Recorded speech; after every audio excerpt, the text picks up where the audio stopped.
Hello. Hello, કોણ? રેખાબેન બોલો છો? હા. અલી, કાલે મેં જે તને વાત કરી છે ને એ પ્લીઝ કોઈને કહેતી નહીં હો.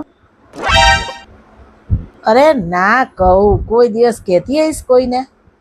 આ છે ને તમારા બધાની આ બધી વાતો ભરી ભરીને તો મારું પેટ આવું ઢોલ જેવું થયું છે.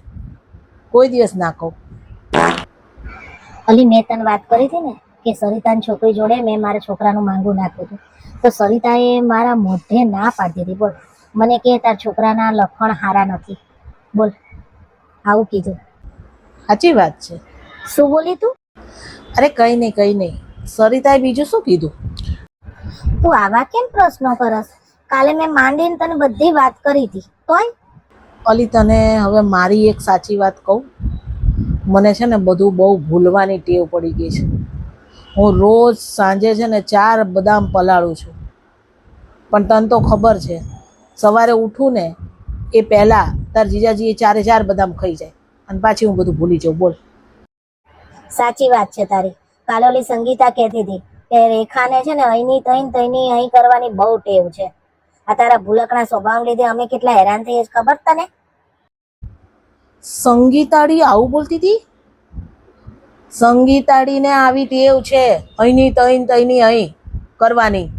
તને ખબર છે, હમણાં જ મને એનો ફોન આવ્યો હતો અને એ કહેતી હતી કે સરિતાના છોકરાના લક્ષણ સારા નથી. એ બધે વાતો ફેલાવતી ફરે છે. એ તને ખબર છે? અને બાય ધ વે, તારા છોકરાના લક્ષણ સારા છે નહીં. હો, કહી દઉં તને. સરિતાએ છે ને ના પાડીને એ જ સારું થયું. બિચારી સરિતાની છોકરી બચી ગઈ. અને સંગીતાડીનો તો હું વારો કાઢવાની છું. ઊભી રહે ને તું. જાન ત્યાં ભાલા ભરાવે જ રાખે છે. જેવી તેવી વાતો મારી ફેલાવતા નહીં. હું કાલથી જ બદામ ચાલુ કરી દેવાની છું, એટલે મને બધું યાદ રહે. અડધું તો છે ને તમે લોકો બધા બોલો છો ને એ હું ભૂલી જાઉં છું. સમજ્યા? સાચું કહું, રાજકોટમાં ક્યાં છોકરાઓની કમી છે? તે તારા છોકરા જોડે કરાવે સરિતા. સારું થયું સરિતાએ ના પાડીને એ જ. તમે 2 જણીઓ લખણ. એક મિનિટ, તું ક્યાંથી બોલે છે? રાજકોટથી.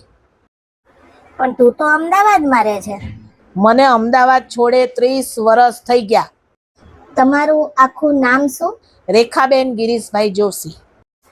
એ બેન, મેં તો રેખાબેન પટેલને ફોન કર્યો હતો. તમે ક્યાંથી આવી ગયા? તો હું શું કરું? તમે ભૂલ કરી છે. એ બાય, તો શું તું ક્યારની રોંગ નંબરમાં બફાટ કરતી હતી? અને મારા છોકરાનું કહેનારી તું કોણ છે? હા, તે તમારે ધ્યાન રાખવાનું હોય બેન. ફોન તમે કર્યો છે. મારી પાસે ટાઈમ હતો અને મારે દાળ ઉકળતી હતી, અડધી કલાક કાઢવાનો હતો મારે, એટલે મેં તો વાત કરી. તમે શું મંડાણા હતા જોયા જાણ્યા વગર રેખાબેન કરીને? એટલે ખબર હતી તોય અડધી કલાક રોંગ નંબરમાં ખપાવી એમ? કહું છું તો ખરા કે મારે દાળ ઉકળતી હતી ને મારે અડધી કલાક ક્યાંક કાઢવાની હતી, એટલે હું તો વાત કરતી હતી. તમે નવરા ધૂપ જેવા હતા, એમાં હું શું કરું? ફોન મૂક, ફોન મૂક. તમે ફોન મૂકો. મેં ક્યાં કર્યો છે? મારી દાળ ઉકળી ગઈ. હું નવરી નથી તમારી જેવી. મૂકો ફોન. હાલ દાળ ઉકળી ગઈ હશે.